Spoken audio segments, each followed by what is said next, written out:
memberkahi majelis ini. Engkaulah yang mengumpulkan kami, Engkau yang menggenggam lahir batin kami. Jadikan pertemuan ini penuh dengan ampunan-Mu ya Allah, penuh dengan curahan rahmat-Mu. Bimbing kami agar bisa mengenal-Mu ya Allah, agar hati ini bisa yakin padamu, yakin dengan segala janji dan jaminan-Mu, yakin Engkau maha dekat, maha melihat. Jadikan hati ini hati yang tidak berpaling dari-Mu ya Rabb, hati yang merasa bahagia bersama-Mu, hati yang merasakan kerinduan yang belum tentu ada kabelnya, belum tentu ada rekamannya. Sudah cukup mencegah, apalagi orang yang yakin Allah maha melihat, maha mendengar, maha tahu isi hati. Dia akan sangat sibuk menjaga diri. Hadirin, siapa yang bisa menjawab pertanyaan ini? Hadiahnya umroh sama-sama. Sebentar. Siap. Namun seperti biasa pertemuannya di depan Masjidil Haram. Umrohnya saja yang sama-sama. Kenapa? Kan yang penting umrohnya. Berangkatnya terserah Allah lewat apa saja, siapa saja. Kalau saudara berharap diongkosin oleh saya juga diongkosin Allah ya. Jadi jangan kecil hati. Siap? Tolong sebutkan apa jawaban Rasul, mengapa Rasul diutus ke bumi. Acungkan tangan. Ustaz jangan ngacung. Ustaz tenang, saya tahu pasti ngacung karena beliau yang ngajarin. Jong, iya Pak. Yang keras, maaf. Tidak terdengar, tidak sah. Wah. Yang keras. Untuk menyempurnakan akhlak. Ada satu patah kata yang kurang. Ya Dek. Untuk memberi contoh. Bagus. Ya. Kurang lengkap. Ya. Untuk menyempurnakan akhlakul karimah. Bagus, kurang lengkap. Ya, untuk rahmatan lil alamin, benar, tapi bukan itu yang saya cari. Masa Ustaz harus ngacung? Ya Dek. Han, kenapa ragu-ragu bicaranya? Jangan malu-malu. Apa? Hanya untuk menyempurnakan kemuliaan akhlak. Bisa dibacakan hadisnya Ustaz? Ya, silakan. Innama bu'istu liutammima makarimal akhlaq. Artinya sesungguhnya aku diutus hanyalah untuk menyempurnakan kemuliaan akhlak. Jadi terima kasih Ustaz. Innama bu'istu liutammima makarimal akhlaq. Sesungguhnya aku diutus ke bumi hanyalah untuk menyempurnakan kemuliaan akhlak. Beliau tidak menyebut sesungguhnya aku diutus ke bumi untuk mensejahterakan umat, bukan untuk mencerdaskan umat, bukan untuk membuat umat berjaya. Tapi beliau, fondasinya yang beliau sebutkan yaitu akhlak. Karena dengan akhlak umat akan sejahtera lahir batin. Walaupun rezekinya tidak banyak, karena mustahil semua kaya. Juga tidak perlu semua cerdas. Tapi dengan akhlak yang baik, walaupun nilainya pas-pasan, tetap bisa mulia. Jadi kalau kita ingin tahu Rasulullah SAW itu berjuang siang malam, memberikan keteladanan, berdakwah, bahkan bersimbah keringat, air mata dan darah. Demi apa? Demi kesempurnaan kemuliaan akhlak. Luar biasa bukan? Berkorban habis-habisan demi kesempurnaan kemuliaan akhlak.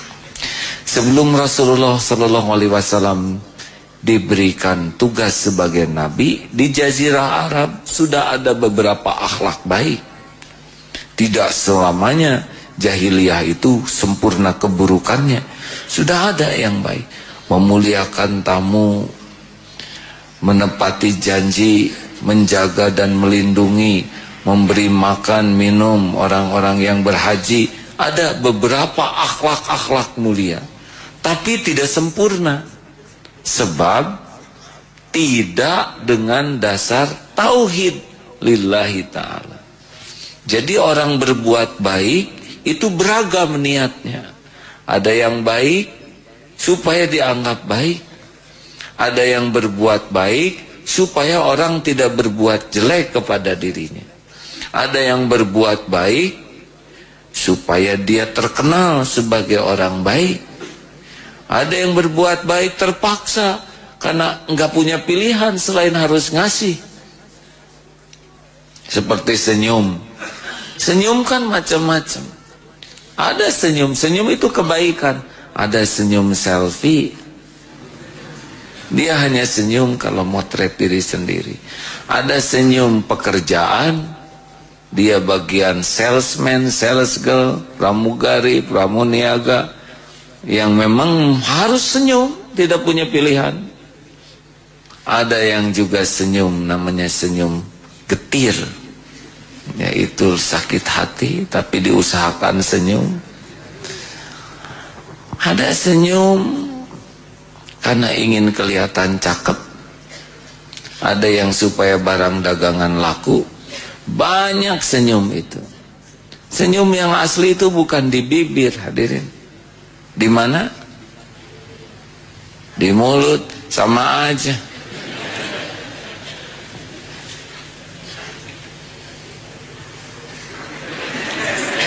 Tebak, apakah saya sedang tersenyum atau tidak? Bagaimana sekarang? Senyum tidak sekarang? Ternyata tanpa terlihat juga terasa. Hati. Makanya ilmu akhlak itu sebetulnya ilmu hati. Karena kesempurnaan akhlak itu adalah kesempurnaan niat. Hadirin, akhlak itu apa? Secara sederhana akhlak itu adalah respon spontan. Ini duduk begini tidak kelihatan akhlak aslinya. Maaf ya, ini sedang style soleh semuanya. Tidak ada masalah di sini. Duduk, terutama yang dekat-dekat. Maaf ya Pak ya. Napas ditahan, ketawa juga ditahan, supaya ketawa soleh. Nanti kalau ada hal yang tidak diduga, yang disuka atau tidak disuka, ada tuh reaksi yang tidak tertahankan oleh kita. Nah itulah sebetulnya lebih dekat dengan siapa kita yang asli. Sini senyum-senyum, ketika sendal hilang baru ketahuan. Garelo jelema teh. Nah, kata-kata itu tidak ketahan. Ngaji, amit-amit, kapok sia kadarut tauhid. Begitu. Tapi ada yang sendal hilang, tenang saja. Karena hatinya, mungkin saya salah nyimpan. Ditunggu sampai habis, mungkin tertukar nih. Tapi tidak ada tersisa. Mungkin ada yang perlu sendal saya. Ya Allah, Engkau tahu siapa yang memakai sendal saya. Kalau niatnya kurang baik, Mudah-mudahan ini sendal terakhir yang diambil olehnya dengan cara yang tidak halal. Saya benar-benar memaafkan ya Allah. Semoga dia taubat dengan menggunakan sendal saya. Kalau ada yang mengambilnya tidak sengaja, ya nggak apa-apa juga ya Allah. Mudah-mudahan manfaat buat dia. Kamu tidak sedih sendal hilang? Enggak. Sendal hilang kan ciri-ciri mau punya sendal baru. Tidak ada riwayat orang sendal hilang lalu seumur hidup nyeker. Ada saatnya ya sudah, nggak apa-apa. Untung yang hilang cuman sendal, tidak hilang kaki. Untung tidak hilang ingatan. Untung tidak hilang iman. Masya Allah. Hilang sendal adalah membuat saya syukur lebih banyak yang tidak hilang dalam diri ini. Kira-kira nyaman tidak dengar seperti itu? Orangnya nyaman tidak? Akhlak baik itu akan berbuah kenyamanan. Dan kalau orang sudah nyaman dengan dirinya, itu orang di sekitarnya akan merasa nyaman. Itulah sebabnya Rasulullah tuh dicintai banyak orang. Karena orang tuh dekat dengan Rasul nyaman. Orang-orang musyrikin itu benci ke Rasul bukan kepada akhlaknya. Mereka mengakui. Mereka hanya tidak suka saja kepada kebenaran.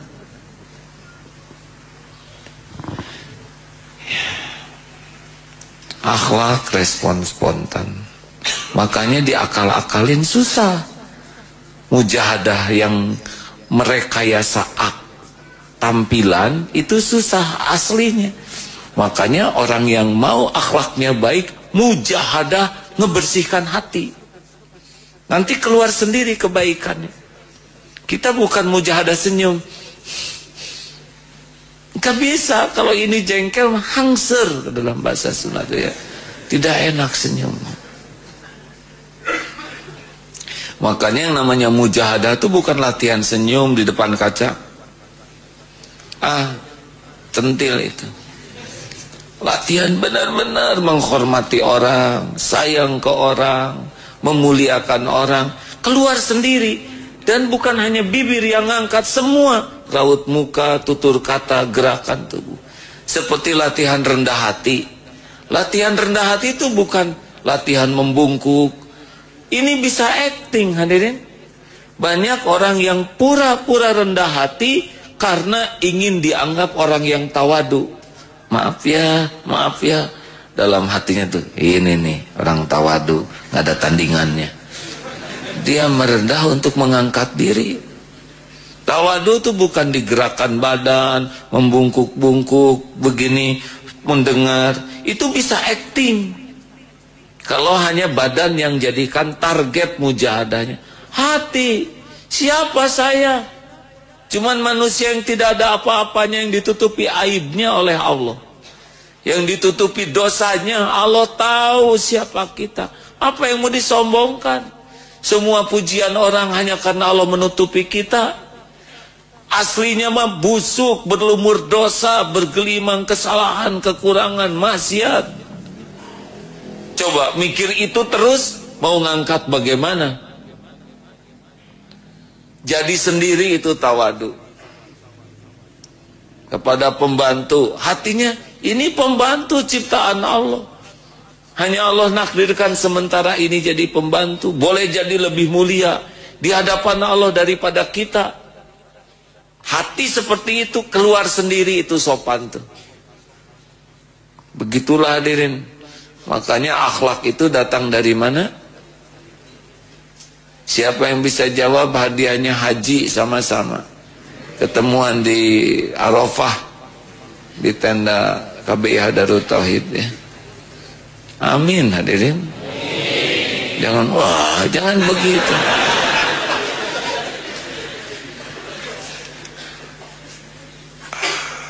Dari mana akhlak? Dari hati. Sayangnya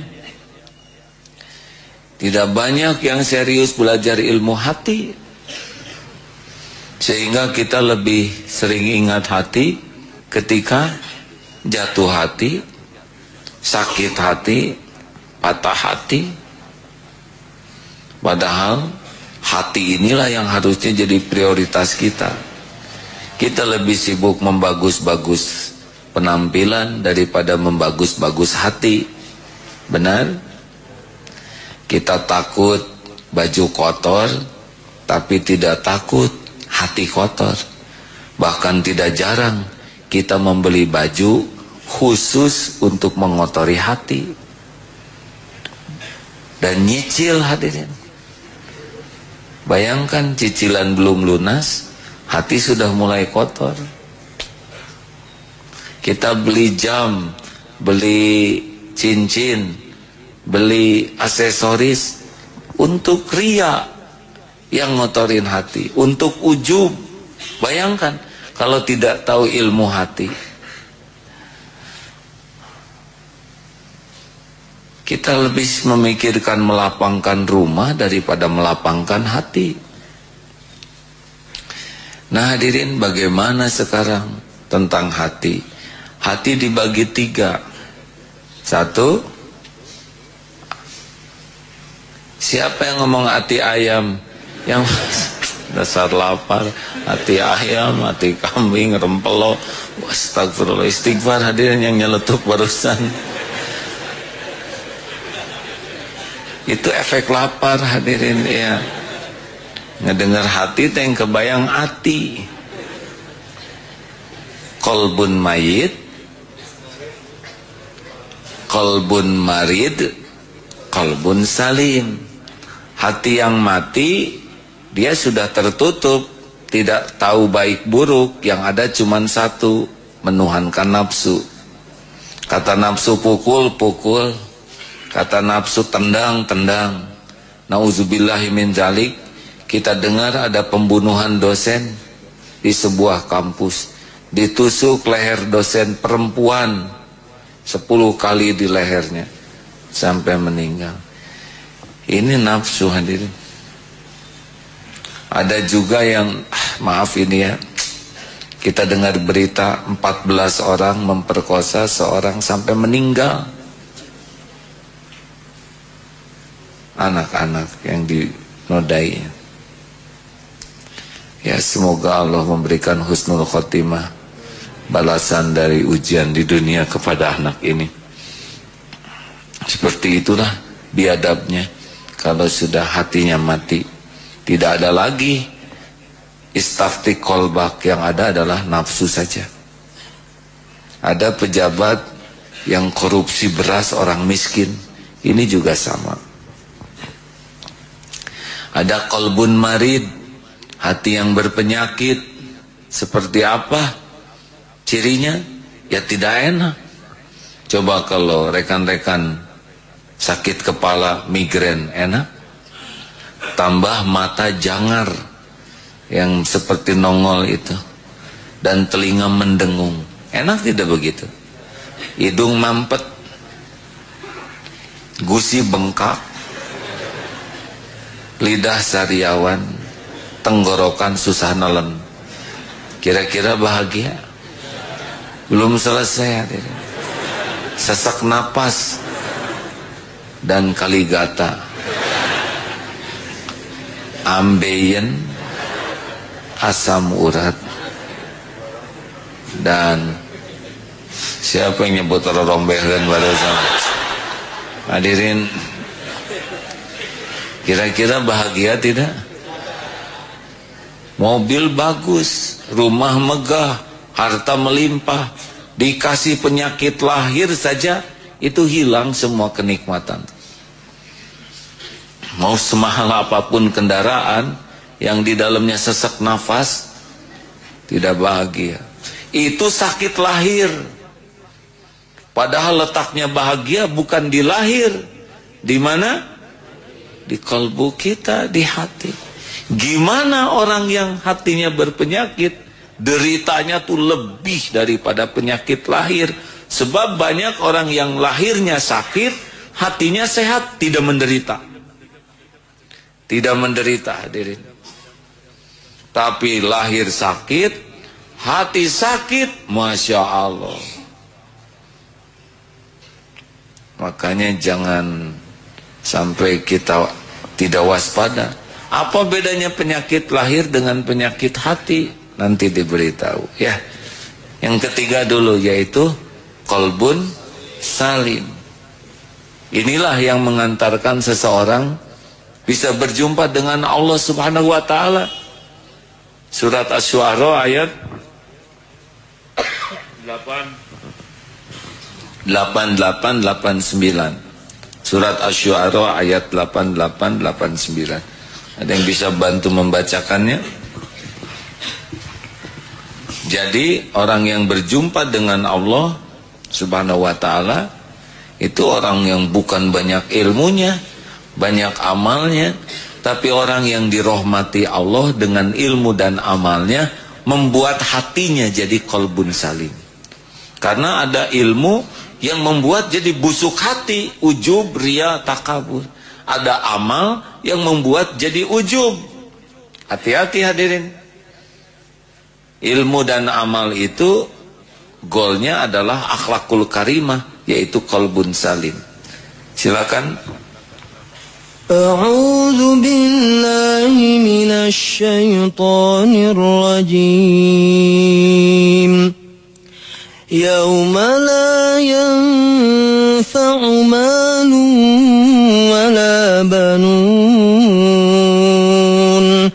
illa man atallaha biqalbin salim wa uzlifatil jannatu lil muttaqin. Yaitu pada hari ketika harta dan anak-anak tidak berguna kecuali orang-orang yang menghadap Allah dengan hati yang bersih, dan surga didekatkan kepada orang-orang yang bertakwa. Yauma la yanfa'u malu wala banun illa man atallaha biqalbin salim. Jadi kita sedang belajar ini adalah upaya kita memiliki qalbun salim, hati bersih, berbuah akhlakul karimah. Akhlakul karimah itulah timbangan yang terberat di akhirat. Akhlakul karimah itulah yang akan berbuah pada waktu hari kita dibangkitkan, kita jadi orang yang paling dekat dengan Rasul dan dicintai Rasul. Akhlaklah yang menyebabkan orang yang ilmunya terbatas, amalnya juga terbatas, tapi melesat jadi ahli tahajud, seakan ahli tahajud, ahli saum, ahli tilawah Quran, barokah daripada akhlak. Bersih hatilah yang menyampaikannya. Jadi kita ini Pak, rekan-rekan, beda ilmunya, benar? Tidak semua dapat akses ilmu agama yang banyak. Juga latar belakang kita beda-beda. Ada yang lahir dari keluarga kurang ilmu, ada yang lahir dari keluarga yang tidak Islam, ada yang jauh dari ilmu agama, dan susah mengejar ilmu dengan waktu yang terbatas. Tapi kita bisa mengejar dengan akhlakul karimah. Tidak semua orang bisa tahajud. Ada yang kerjanya sangat berat sehingga letih. Tidak semua orang kuat saum sunnah. Tidak semua orang bisa bersedekah melimpah. Tapi setiap orang bisa mencapai kedudukan itu dengan mujahadah akhlakul karimah.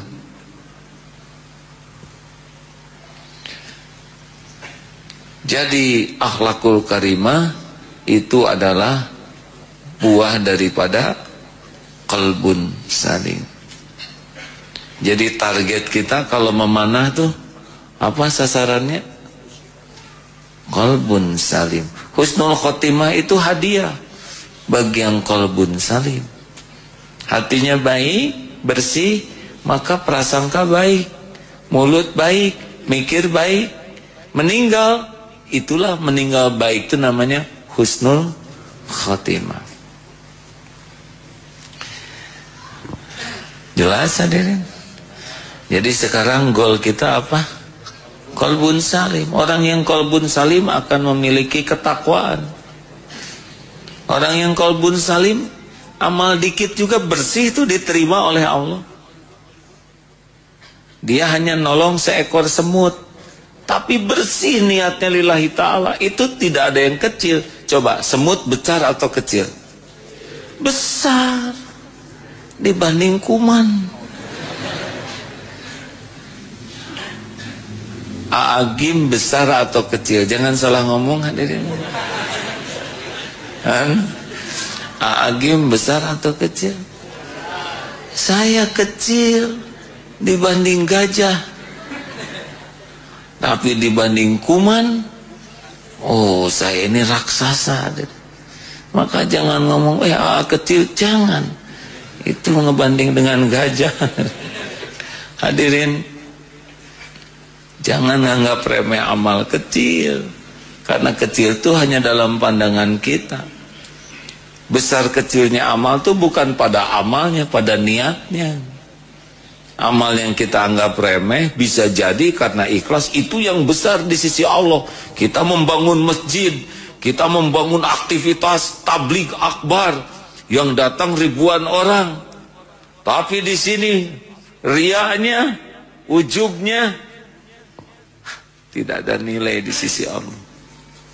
Berjihad saja, merasa berjihad, perang sampai mati, di sininya nih tubuh bersimbah keringat, darah, bahkan terbunuh, nggak kurang beraninya, nggak kurang pengorbanannya. Cuman di sini yang kurang di lubuk hati, dia lebih menikmati dianggap pejuang, pahlawan dalam pandangan orang daripada ingin mulia dalam pandangan Allah.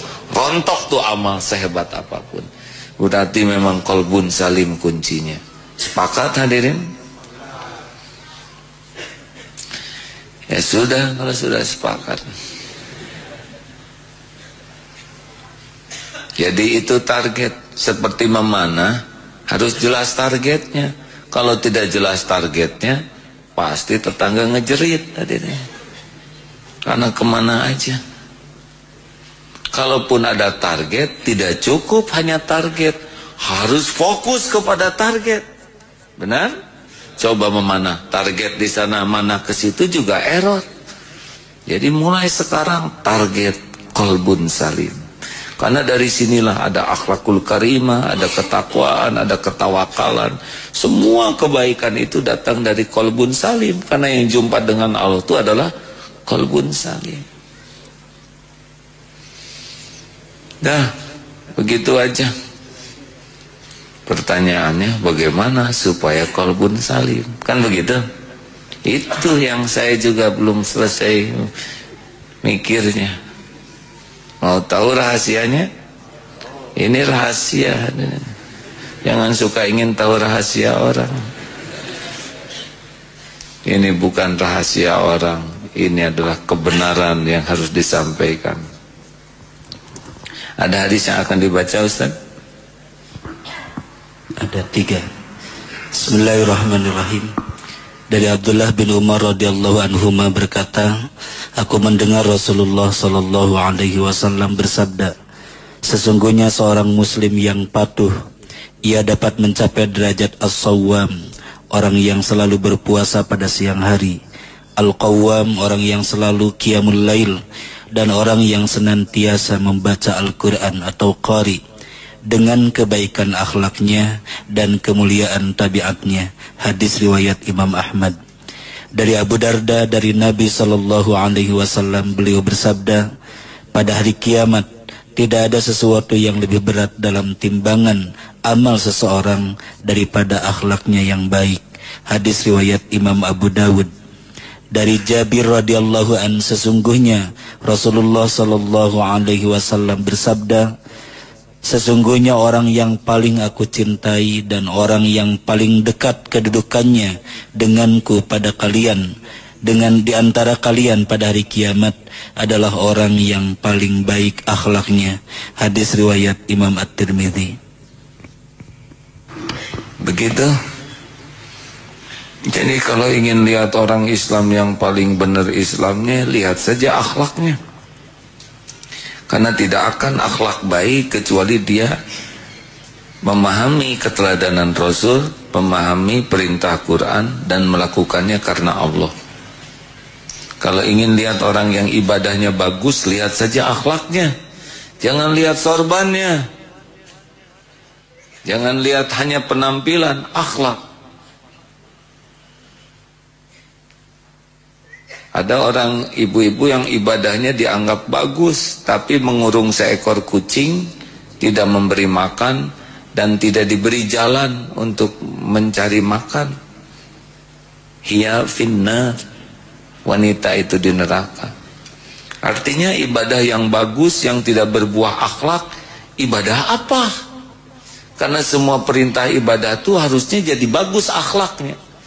Ilmu itu diciptakan oleh Allah adalah untuk merubah akhlak kita, menuntun jadi baik. Jadi kalau kita tahu ilmu agama tapi hati kita busuk, pasti nggak benar itu belajarnya.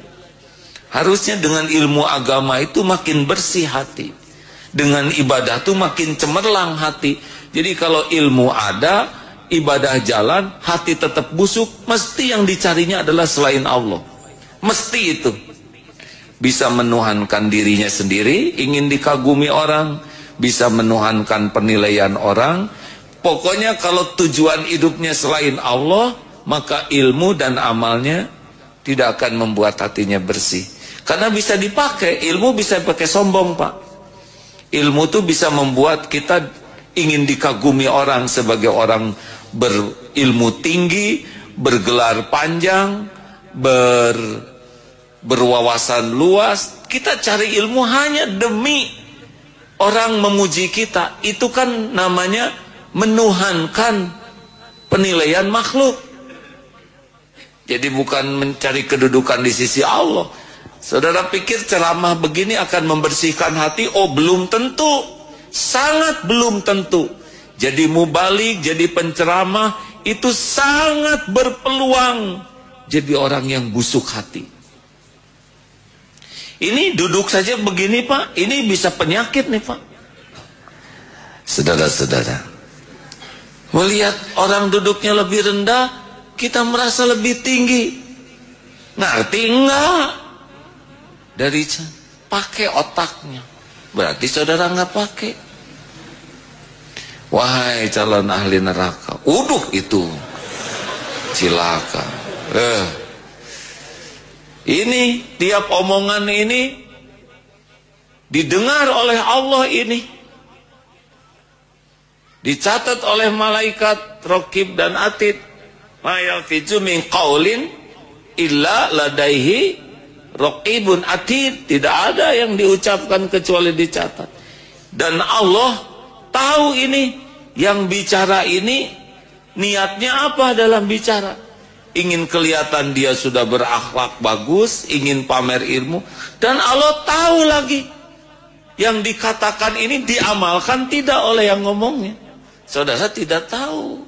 Dan ketemunya juga seminggu sekali, sejam, posisinya juga lagi begini.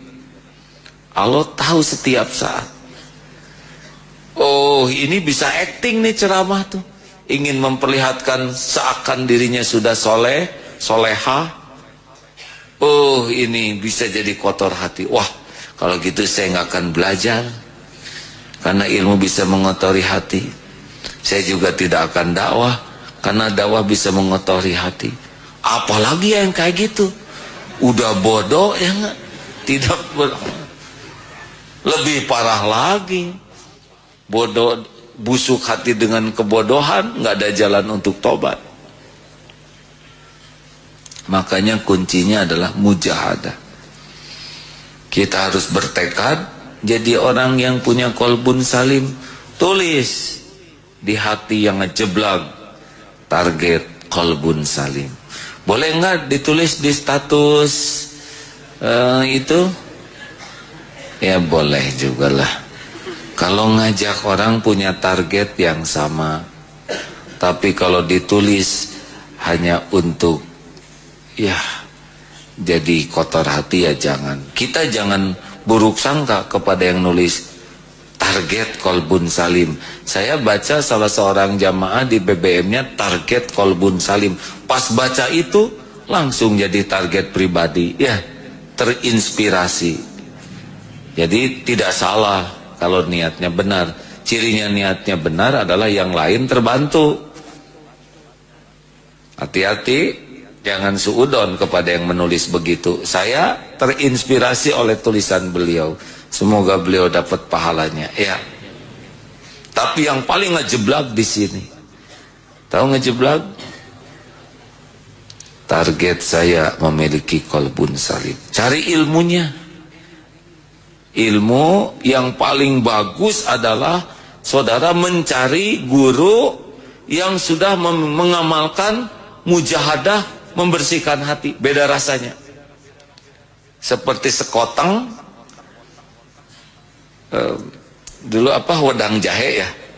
Wedang jahe itu kalau dibuat oleh ahlinya jadi anget tuh airnya tuh, lalu ada jahenya, kemudian ada yang bulat-bulat seperti mochi tapi direndam, kenyal, tidak terlalu keras, dan di dalamnya ada kacang yang sudah digoreng, dihancurkan dan manis. Lalu ada beberapa kacang-kacang goreng kering di sana, dan ada cengkalengnya ya yang membuat dingin. Kemudian dimakannya sambil gerimis, jongkok di depan masjid. Coba ceritakan hal yang sama barusan Ustaz. Coba Ustaz tolong. Coba Ustaz perintah ini. Sebisanya aja Ustaz. Nanti saya akan beritahu kenapa cerita saya begitu detail. Ustaz bantu Ustaz. Cerita semampunya tentang wedang jahe. Saya bacakan hadis saja. Ustaz ini perintah Ustaz. Kalau enggak, ini nih sebelahnya dek ini, tolong. Ustaz bagian hadis ini bagian wedang jahe.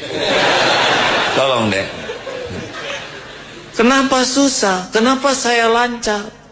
Karena saya suka wedang jahe. Menikmati, dilihat, dihafalkan. Jadi membacakan wedang jahe saja saudara ikut merasakannya, benar? Itulah kalau cari guru seperti itu. Guru yang bukan berarti guru udah jadi, guru yang mujahadah. Guru yang berjuang menahan amarahnya. Guru yang berjuang untuk menahan pandangannya. Guru yang berjuang untuk belajar sedekah.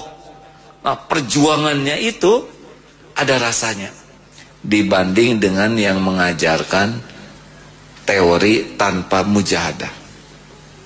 Jelas hadirin? Cari mursyid yang udah bulat rada susah. Tapi cari guru yang mujahadah, semangat mujahadahnya akan menular. Itu ilmu. Ada ilmu teori, ada ilmu yang ada ruhnya. Nah, itu dari guru yang memang guru ini melakukannya. Saya bersyukur, luar biasa bersyukur kepada Allah yang Maha Mendengar, dikaruniai 3 guru yang saya tahu beliau mujahadahnya luar biasa ya. Dan tiap perkataannya tuh ada tenaganya. Ada tenaganya. Melarang juga tidak, jangan lakukan ini. Enggak. Sebaiknya renungkan kembali. Itu sudah cukup tuh bagi saya, itu larangan. Karena pasti beliau melarang untuk yang berbahaya. Oh, cari guru seperti itu. Di mana adanya? Allah yang Maha tahu. Doa saja minta guru.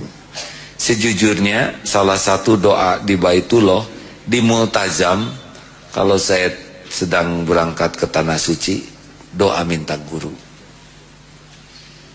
Nabi Muhammad SAW ada malaikat Jibril yang memandu beliau. Kita tidak mungkin sekelas itu, mustahil.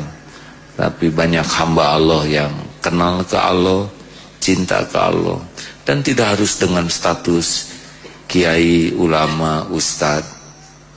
Allah memiliki hamba-hamba kesayangannya yang tidak harus begini. Saudara mau tahu cirinya? Ya, kalau tidak apa-apa. Sebetulnya tidak maksa menjawab. Ada hadisnya kan Ustaz? Kalau bicara, kalau orang yang itu ada cirinya nih orang. Dari Ibnu Abbas radhiyallahu anhuma menceritakan bahwa Rasulullah sallallahu alaihi wasallam pernah ditanya, "Wahai Rasulullah, manakah di antara kawan-kawan kami yang terbaik?" Beliau menjawab, "Seseorang yang dengan melihatnya mengingatkan kalian kepada Allah. Dengan perkataannya bertambah amal kebaikan kalian, dan amal-amalnya mengingatkan kalian kepada akhirat." Hadis riwayat Imam Abu Ya'la. Jadi kalau jumpa, kita jadi ingat ke Allah. Makin kuat tingkat keyakinan seseorang, membuat kita makin ke bawah yakin. Karena yang yakin itu bicaranya tuh mantep. Yang ragu tuh tidak mantep.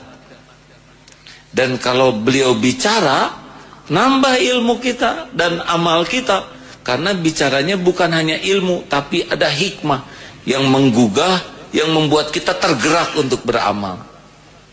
Lah ada seorang ulama yang hanya begini saja, "Yai, nasihati kami." Cuman begini, karena beradanya di seberang kolam. Hanya lihat itu saja, orang itu pulang langsung semangat ngaji, semangat belajar. Coba kita begitu ke teman. Paling dikasih kue, hadirin. Saking kuatnya energinya, ya. Hanya dengan begini saja, maksudnya ayo banyak minta ke Allah, banyak baca Quran, banyak belajar. Kita sampai dower nasehatin, ayo mana yang ngomong naon, begitu hadirin. Yang ketiga adalah kalau melihat perilakunya membuat kita jadi ingat kehidupan akhirat. Ketemunya ingat Allah karena memang sikapnya mengingatkan ke Allah, obrolannya nambah ilmu, dan amal kita melihat perilakunya jadi ingat kehidupan akhirat. Tuh itu para kekasih Allah tuh begitu. Yang keberapa sekarang? Tadi apa? Tekad, cari ilmunya, kemudian nah ini yang agak jarang itu mujahadahnya. Walladzina jahadu fina lanahdiyannahum subulana. Jadi biasanya kegagalan orang bisa berhati bersih itu adalah tidak mau berlelah-lelah dengan letih dicampur, berlelah-lelah, berletih-letih untuk mujahadah. Enggak. Ini jadi jangan heran yang rajin ke pengajian banyak tapi yang berubah sedikit. Karena beda coupling. Mendengar ini tahu, mendengarkan paham, tapi bisa beda lagi couplingnya, yaitu mujahadah. Harus dengan riadoh, latihan, dan terus melatih diri. Untuk berhenti marah itu tidak cukup dengan ceramah. Kalau dengan la taghdab walakal jannah, soleh semuanya pulang dari sini. Malam Jumat depan sepi di sini. Terus saroleh sadunia. Oh, untuk menahan marah itu harus latihan. Untuk jadi dermawan, sedekah enggak bisa sekaligus. Sama. Berkuda tuh begini, diusap dulu lehernya. Pertama tangan kita diciumkan ke hidung kuda. Itu sunnahnya Rasul juga, sorbannya. Karena kuda mengenali kita dari keringat. Cium ke sini, diusap lehernya, membuat dia nyaman. Usap keningnya. Itu membuat nyaman. Lihat telinganya, ke depan atau ke belakang. Kalau telinganya mepet ke belakang dua-duanya, jaga jarak, berarti dia tidak nyaman dengan kita. Biasanya cuma 3, digigit. Kalau di depan, di belakang disepak. Kalau di atas dilempar. Hafal telinga, pegang. Kalau perlu bawa makanan dulu. Ini teori, Pak. Bagus, naik kuda pelan-pelan. Kalau sudah naik, tepuk lehernya. Karena kita ngebebanin badan dia. Dia harus merasa nyaman. Jangan langsung ditarik. Biar enak saja dulu. Karena kalau ditarik, bibirnya merasa tidak nyaman. Itu teori, hadirin. Lihat kuda saja bisa ngeleper tuh. Ngedeketin kuda, sudah grogi. Ya, teori hanya jadi tahu, tidak jadi ahli. Betul? Nanti naik kuda beda lagi, geleper dulu. Pas naik ampul-ampulan, terguling. Wah, udah macam-macam lah. Badan sakit pinggang, leher jadi kaku, udah apluk-aplukan begitu. Itu cost of training. Latihannya begitu. Belum bayar, belum lagi ngasih makan, belum badannya juga mau jadi pegel-pegel. Itu resiko untuk jadi ahli, benar? Latihan. Lama-lama dengan kuda jadi soulmate.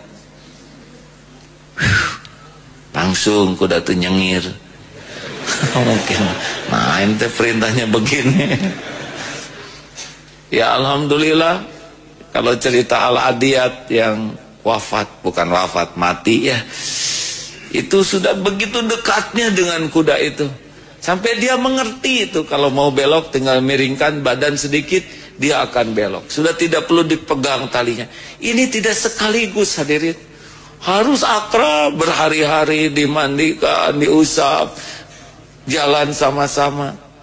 Begitu, sama untuk mengendalikan hati juga. Mengendalikan kuda, butuh waktu, latihan mengendalikan hati, begitu. Maaf kalau perumpamannya kuda ya. Ayo, punya program mujahadah belum? Yang pemarah ada di sini. Nah awalnya harus ngaku dulu. Kalau diam kayak gini susah berubah. Kayak ke dokter, saudara sakit apa? Ah, enggak. Pusing enggak. Ya ada mual-mual enggak. Kalau gitu saudara satu penyakitnya apa dok? Sakit ingatan ya enggak? Jauh-jauh ke dokter tidak ngaku. Bedanya penyakit lahir dengan penyakit hati, kalau penyakit lahir tuh kerasa dikit ngaku. Ngaku dengan terus terang, dok kepala saya terasa belah, ini sini sakit, tambah ini dok ini juga neken, waduh dijiwai jelas detail dan nurut. Kalau gitu saudara besok jangan dulu makan karena akan diambil darahnya. Siap dok, nurut. Saudara kepaksa harus dibersihkan darahnya dengan dibersihkan lewat operasi. Pokoknya sok aja dok. Tapi saudara harus bayar. Enggak apa-apa. Bayangkan demi sehat lahir. Udah bayar, diketok kakinya. Ini pernah general check up tuh. Segala diperiksa pak. Bayar lagi. Mau itu demi mendeteksi gejala penyakit lahir. Penyakit hati mah enggak pak, enggak mau ngaku. Pak, bapak sombong. Tong sembarangan maneh. Ngambek. Siapa yang sombong? Kalau bisa jangan banyak bicara bu. Ini bukan banyak bicara. Ini dakwah. Ini karunia Allah, keterampilan khusus yang tidak dimiliki sembarang orang. Saya jarang bicara. Jangan bicara. Hati-hati. Jangan suka ngomongin orang. Si ibu itu kerjanya ngomongin orang. Jelas dalam surat Al-Hujurat ayat 12. Gibah itu pemakan bangkai saudaranya. Hati-hati, jangan dekat dengan si ibu itu. Dia tukang gibah. Hai, kamu ngomongin siapa ini? Nah, itulah penyakit hati hadirin. Diam, jangan marah-marah. La taghdab walakal jannah. Gitu hadirin. Jangan marah-marah bagaimana surga sambil marah. Enggak kerasa penyakit hati itu, Pak. Pak, jangan marah-marah dong, Pak. Ini bukan marah-marah, Bu. Ini ketegasan. papa tuh setipe dengan Umar bin Khattab. Ini khas Pak. Orang yang berpenyakit hati pasti sibuk pembenaran diri. Cari dalil itu bukan mencari kebenaran. Cari dalil itu mencari pembenaran. Jadi dia memang tidak mencari kebenaran. Dia hanya mencari pembenaran nafsunya supaya ada dalilnya. Dah, mujahadah. Ayo. Mulai target apa aja, karena penyakitnya banyak, satu-satu diperbaiki. Yang kopet, pelit, ayo mulai sekarang. Jangan kebanyakan mikir kalau mau sedekah. Dapat uang, potong 5%, gak usah banyak mikir. Stop 5%. Dapat 1.050.000, sedekahkan. Lihat, sebulan, 2 bulan, enggak miskin juga, naik. Potong 10%, dapat 1.100.000, sedekahkan. Latih terus. Enggak miskin juga, malah rezeki nama naik 20%. Kenapa saudara jadi tegang begini? Tuh kan, baru rencana udah kelihatan pelitnya kita. 5% senyum dia. Gimana itu? Bolehlah. 10%, oke. 20% diam semua. Saudara lihat sendiri tadi keheningannya, ya nggak? Semua tegang. 200.000. Kita mah rencana aja udah pelit tadi. Maaf, jangan seudon katanya. Ayo, dilatih. Jangan nawar. Kalau kelihatan harganya cocok, ya. Berapa ini? 8.000. Yang jualannya udah sepuh, nawar, zolim hadirin. Udah Bu, 10.000 ya, 2 kilo. Sama nawar. Itu 5.000 malah, dan lebih jahat lagi. Beli sekilo Bu. Riyadho, kasih 10.000. Ini kembaliannya, rezeki Ibu. Makasih ya Bu. Dah. Nikmati, rasa-rasakan. Rasa-rasakan ketika kita nawar, dengan rasa-rasakan kita memberikan lebih. Rasa-rasakan mana yang enak di hati. Kalau ikhlas, nikmat berbuat. Parkir kesini, nanti aja tesnya yang itu, ya. Di tanah wakaf itu parkir. Berapa? 3.000. Bayar atau 4.000. Enak enggak? Tambahin 10.000. Lebih enak tidak? Enggak. Ya udah turunin lagi. Jadi 5.000 lah. Nanti kalau ikhlas tuh enak hadirin. Itu riadohnya. Maaf, dulu dilatih oleh guru begitu Pak.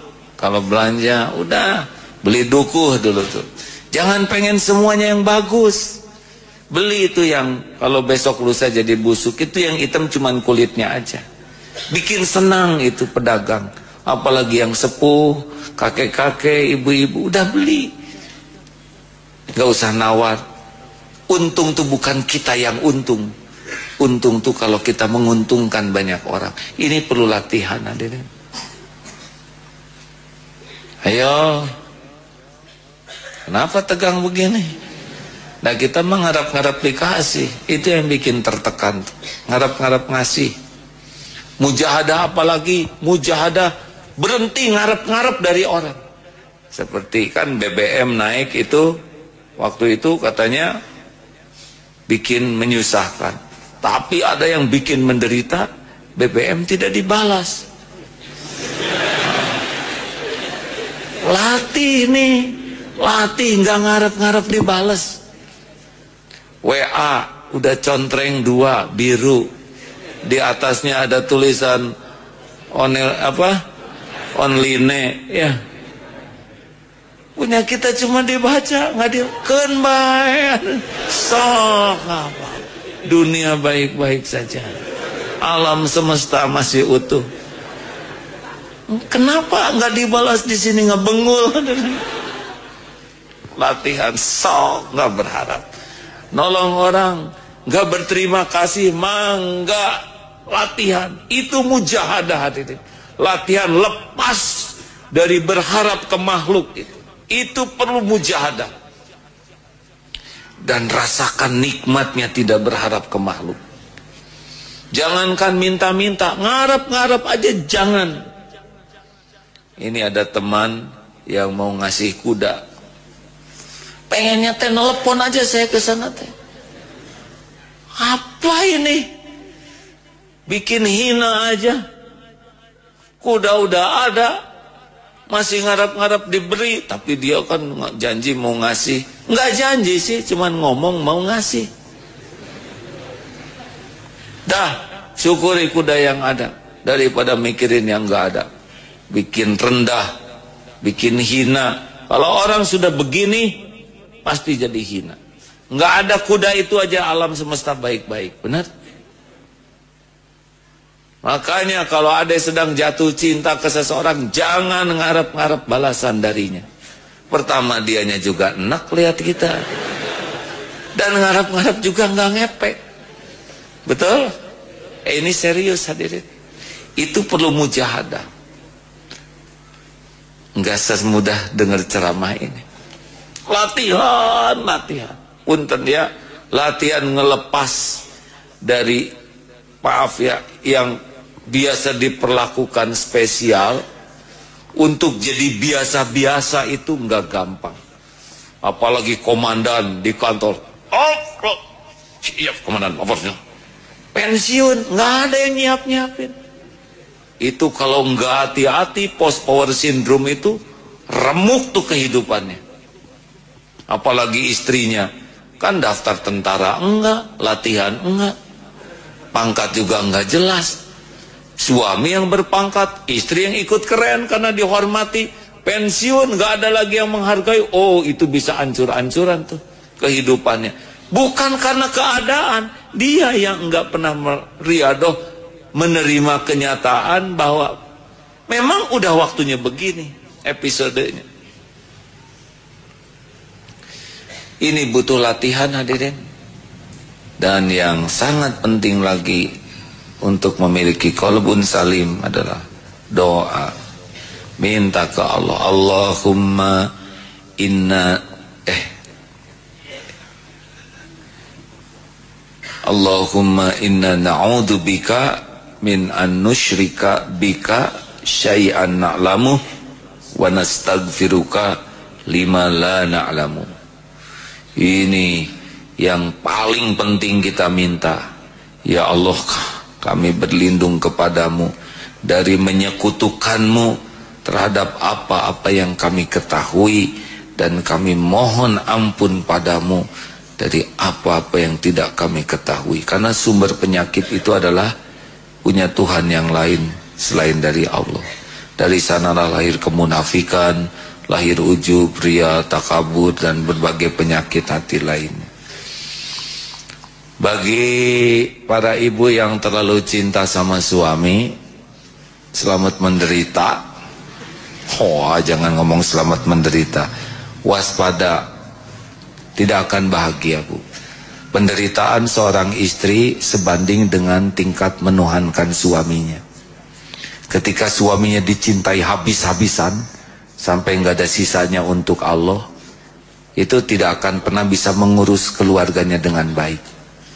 Duhai suamiku, engkau adalah segala-galanya bagiku. Musyrik, tidak akan bahagia dia, tidak akan bahagia. Segala-galanya tidak ada arti tanpa dirimu. Wow, musyrikin tulen itu. Si wanita seperti ini, dia tidak akan tenang dalam hidupnya. Dia akan sangat takut kehilangan suaminya. Akan cemburu buta tuli. Ini lebih dari cemburu buta hadirin. Dan cemburu membabi buta. Cemburu buta hejo, begitulah ya. Saking komplikasi cemburunya. Dia akan stres terus. takut menjadi tua karena takut suaminya menjadi berpaling. Dia tahan napas terus supaya kelihatan langsing. Pokoknya diakalin sekuat tenaga demi suami senang. Oh, ini tidak akan menyelesaikan masalah. Selain tidak menikmati waktu demi waktu, kecuali dengan kecemasan, penderitaan, kegalauan, ketakutan. Ini karena dia punya Tuhan yang lain selain Allah, yaitu menuhankan suaminya. Sama suami yang menuhankan istrinya, yang sangat cinta ke istrinya. Udah, kalau sampai mengilahkan, udah bisa itu menjadi penderitaan dan mudah bagi Allah memalingkan hati orang yang dicintainya. Nah, hati-hati mujahadah. Kalau ibu, bu, kalau mau masak, masak sing ikhlas. Jangan sampai demi suamiku, agar suami tidak terpaling hatinya. Udah masak stakar kebek, suaminya ngantor. Maaf ma, nggak ada waktu. Waktu lok dan nyelok di sini. Itu kurang ikhlas. Apa ruginya? Niat udah jadi amal, masak jadi amal, enggak dimakan, itu kan bukan rezeki suami. Dan kalau rezekinya mah pasti dimakan. Dan jadi pahala sabar. Dan apa rumitnya? Tinggal dimakan aja oleh ibu. Beres. Tapi bagi orang yang sangat ingin dihargai, dibalas budi, dicintai, sakitnya sampai di sini. Tahu judul asli lagu Sakitnya Sampai di Sini? Apa judul aslinya? Aku Tak Ikhlas, ya. Maaf yang ngarang lagu, saya ngarang aja. Ada tambahan? Bismillahirrahmanirrahim. Dari Abu Abdullah An-Nu'man Ibnu Basir berkata, Rasulullah sallallahu alaihi wasallam bersabda, Ala inna fil jasadi mudghah, idza salahat salahal jasadu kulluh, wa idza fasadat fasada jasadul kulluh, ala wahyal qalbu. Rasulullah sallallahu alaihi wasallam bersabda, ketahuilah bahwa di dalam tubuh manusia terdapat segumpal daging. Jika ia baik, maka baiklah seluruh tubuh, dan jika ia rusak, maka rusaklah seluruh tubuh. Maka ketahuilah bahwa ia adalah hati. Hadis riwayat Imam Bukhari dan Muslim.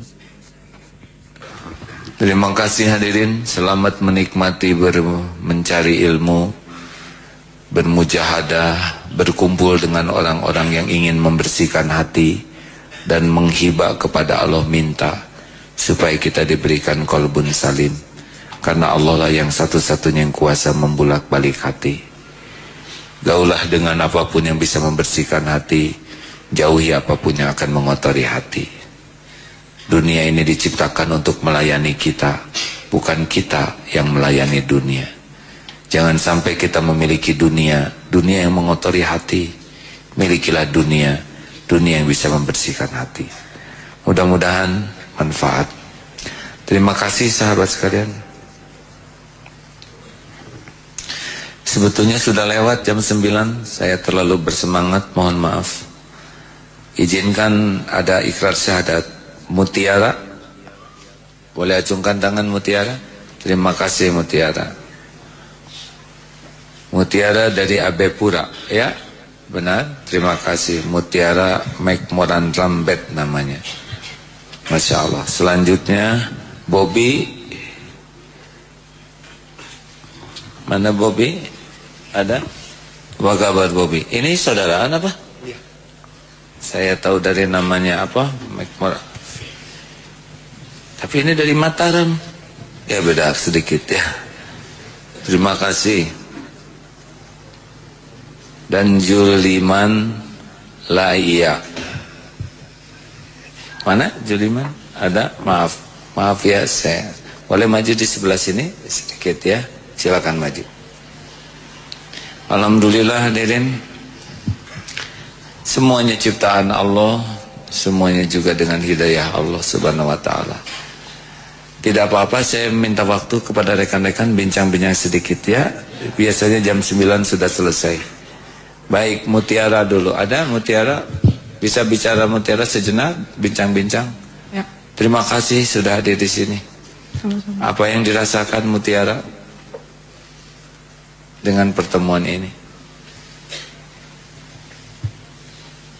Ada yang bisa dikatakan dari perasaan? Bisa bahasa Indonesia? Bisa. Oh ya, maaf ya. Saya khawatir.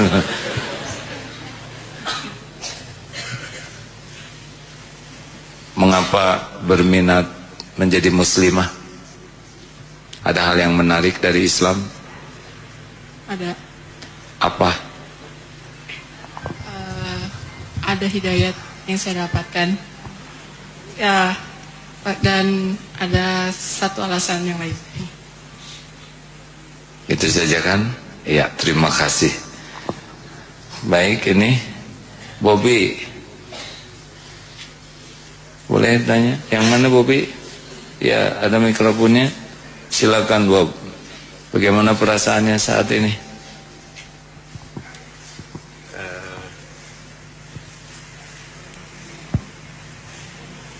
Ya, sama berarti ya. Bobby bisa ceritakan sesuatu mengapa Bobby malam ini mau menjadi seorang muslim? Apa yang tergerak, apa yang menggerakkan hati? Adakah? Bicara lah. Tidak ada yang salah. Ingin membantu orang tua. Ingin membantu orang tua. Iya. Alhamdulillah, terima kasih.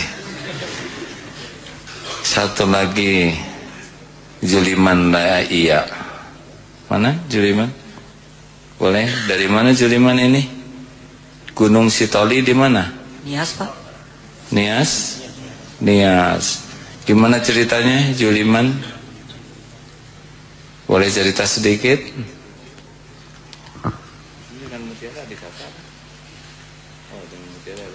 Oh ya, dengan Mutiara adik kakak. Kalau Juliman beda lagi ya. Juliman, apa yang menarik dari Islam sehingga mau menjadi muslim? Pengen jadi orang benar dan biar bermanfaat jadi bagi orang lain. Oh, alhamdulillah. Tahu dari mana tentang Islam? Ya, belajar dari teman, Pak. Teman. Ya. Alhamdulillah. Kenapa temannya baik apa? Enggak juga sih. Enggak juga sih.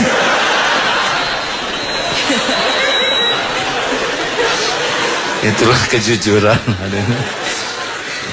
Juliman. Ada yang benar, ada yang tidak, Pak. Ada yang benar, ada yang tidaknya. Tapi jadi kenapa mau ikutan? Membuat saya susah nanyanya. Udahlah pokoknya Juliman. Penting soleh lah Julimannya ya. Amin.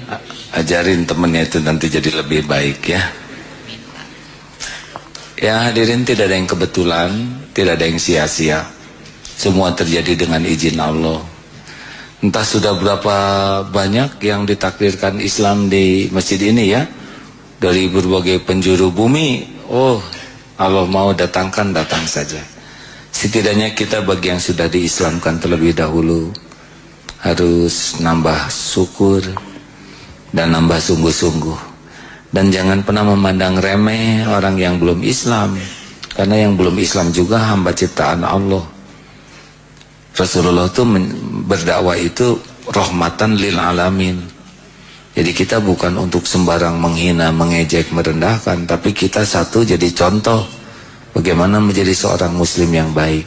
Yang kedua membantu yang belum muslim agar mengenal Islam. Karena bukan kita yang bisa memberi hidayah, Allah.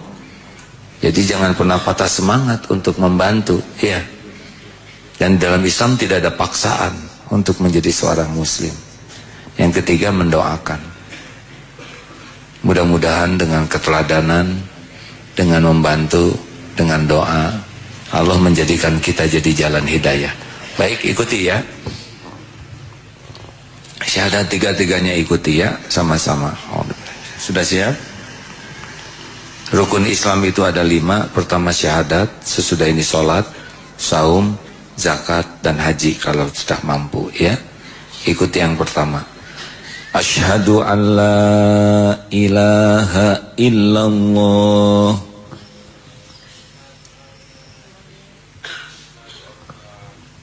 Sama-sama semuanya mengikuti. Mutiara juga ikut. Asyhadu alla ilaha illallah. Asyhadu alla ilaha illallah. Wa asyhadu anna Muhammadar Rasulullah. Saya bersaksi tiada ilah Tuhan yang berhak disembah selain Allah. Dan saya bersaksi Nabi Muhammad adalah utusan Allah. Alhamdulillahirabbil alamin. Ya Allah, jadikan saudara kami ini menjadi muslim muslimah yang soleh solehah, yang Engkau indahkan akhlaknya, Engkau beningkan hatinya, Engkau istiqomahkan ya Allah sampai husnul khotimah. Jadikan jalan kebahagiaan, kemuliaan bagi dunia akhirat orang tuanya. Jadikan jalan maslahat bagi sebanyak-banyaknya hamba-Mu. Taqabbal minna ya karim, innaka antas samiul alim. Amin ya Allah. Terima kasih. Ya, alhamdulillah, terima kasih. Mutiara, terima kasih ya. Bagi yang mau nyalamin, salamilah. Kalau ingin lihat orang yang belum ada catatan apa-apanya, yang baru syahadat, dosanya 0, amalnya 0. Isi dengan yang baik-baik ya. Alhamdulillah. Alhamdulillah. Silakan berwakaf hadirin. Semoga wakaf ini mengalirkan pahala tiada terputus. A'udzu billahi minasy syaithanir rajim. Bismillahirrahmanirrahim. Alhamdulillahi rabbil alamin. Ar-Rahmanir Rahim. Maliki yaumiddin. Iyyaka na'budu wa iyyaka nasta'in. اهدنا الصراط المستقيم صراط الذين أنعمت عليهم غير المغضوب عليهم ولا الضالين.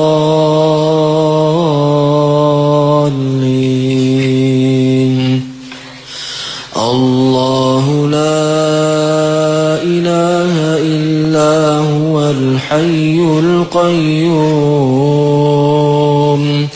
لا تأخذه سنة ولا نوم له ما في السماوات وما في الأرض من ذا الذي يشفع عنده إلا بإذنه يعلم ما بين أيديهم وما خلفهم ولا يحيطون بشيء من علمه إلا بما شاء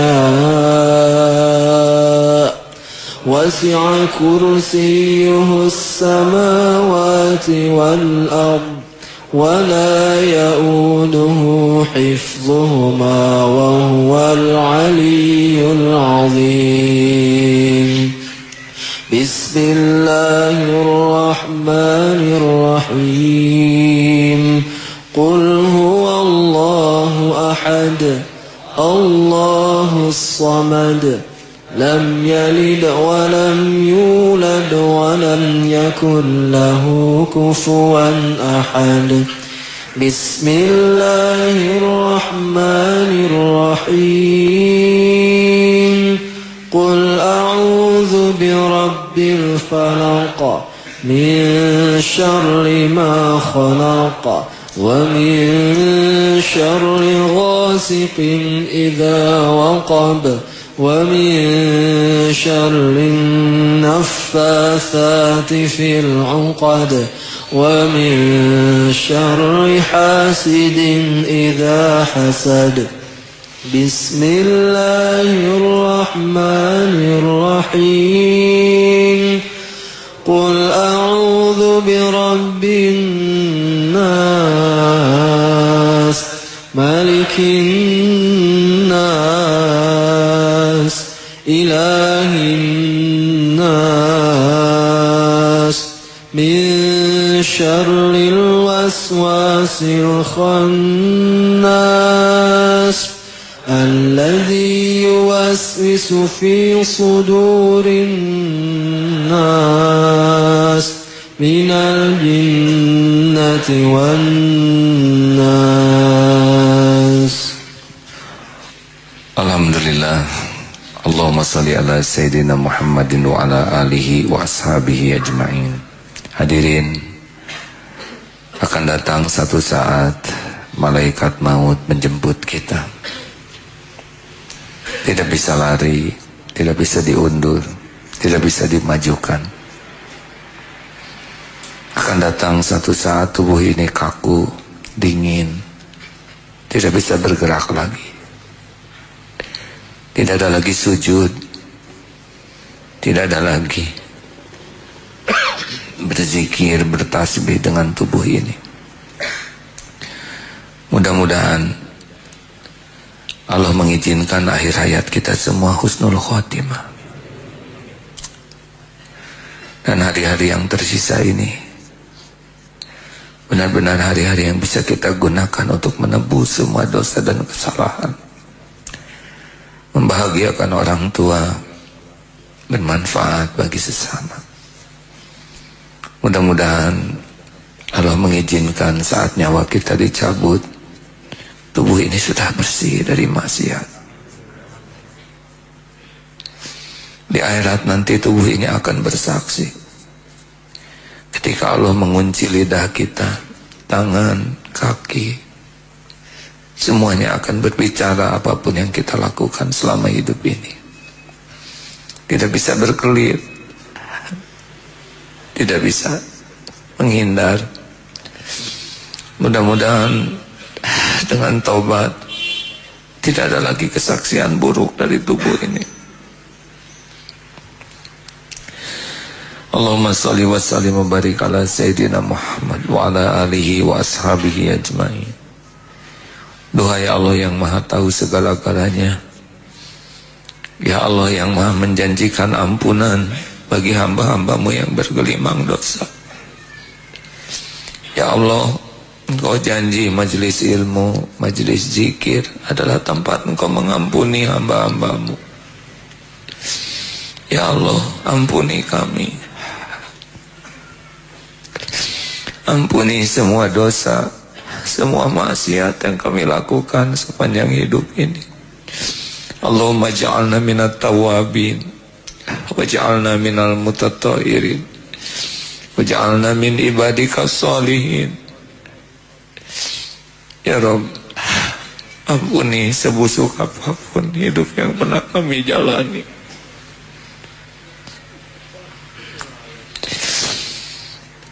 Sekelam apapun masa lalu kami, sehitam apapun hidup yang pernah kami jalani, ya Allah. Ya Allah, hapuskan aib-aib yang selama ini kami sembunyikan, kami tutup-tutupi. Engkau maha tahu. Bersihkan kami, ya Allah, dari sekotor apapun dosa yang dilakukan tubuh ini. Bersihkan, ya Allah, dari semua penyakit hati yang ada di hati kami. Ampuni siapapun yang mendekati zina, ya Allah, zina mata, pikiran, atau apapun yang Engkau saksikan. Berikan kesempatan hidup ini hidup bersih, ya Allah. Ampuni siapapun yang hidupnya munafik, yang hanya membagus-bagus topeng, hanya untuk dipuji makhlukmu. Ya Allah, ampuni, selama ini kami lebih banyak melupakanmu daripada mengingat. Lebih sibuk ingin dikagumi makhlukmu daripada dicintai olehmu. Ampuni kami sering tidak ridho dengan takdir-Mu ya Allah, padahal pasti baik. Ya Allah, ampuni dosa yang sembunyi-sembunyi dan dosa yang terang-terangan. Ampuni dosa dan maksiat yang berulang-ulang ya Allah, padahal kami tahu itu dosa. Berikan kepada kami kesanggupan menghindari maksiat ya Allah, menjauhi dosa. Allahumma inna nas'aluka taubatan nasuha wa taubatan qablal maut wa rahmatan indal maut wa maghfiratan ba'dal maut. Allahumma hawin alaina fi sakaratil maut. Allahumma inna nas'aluka husnal khatimah wa na'udzubika min su'il khatimah. Allahumma ighfir lana wa li walidina warhamhum kama rabbawna shighara. Ya Allah, ampuni dan sayangi orang tua kami. Kami adalah anaknya ya Rabb. Jadikan kami jalan kebahagiaan, keselamatan, kemuliaan bagi orang tua kami. Sempurnakan ganjaran bagi ibu bapak kami ya Allah. Ampuni dosa-dosanya, karuniakan husnul khotimah ya Allah. Berkahi majelis ini. Ampuni guru-guru kami yang sudah jadi jalan kami mengenal-Mu. Berkahi keluarganya, keturunannya, ilmunya ya Rabb. Jadikan saat ini saat mustajab. Engkau maha mendengar, Engkau maha dekat, Engkau maha baik. Engkau yang menciptakan kami, Engkau yang mengurus kami siang dan malam. Engkau pula yang mengumpulkan kami. Engkau yang berjanji mengabulkan doa bagi hamba yang meminta. Taqabbal minna ya karim, innaka antas sami'ul alim, wa tub alaina innaka antat tawwabur rahim. Amin ya hayyu ya qayyum ya arhamar rahim. Doalah hadirin masing-masing, tidak ada yang tidak didengar oleh Allah. Doalah hadirin. Doa bisa menjadi jalan berubahnya takdir. Amin ya Allah. Jangan ragu-ragu. Allah tidak pernah mengecewakan, tidak pernah.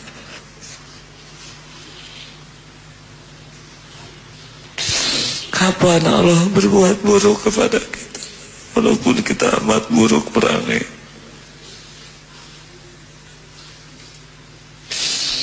Doakan orang tua.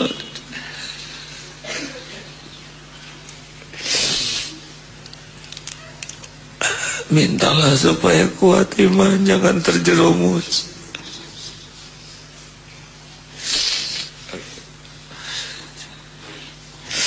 Ya Allah, kabulkan ya Allah.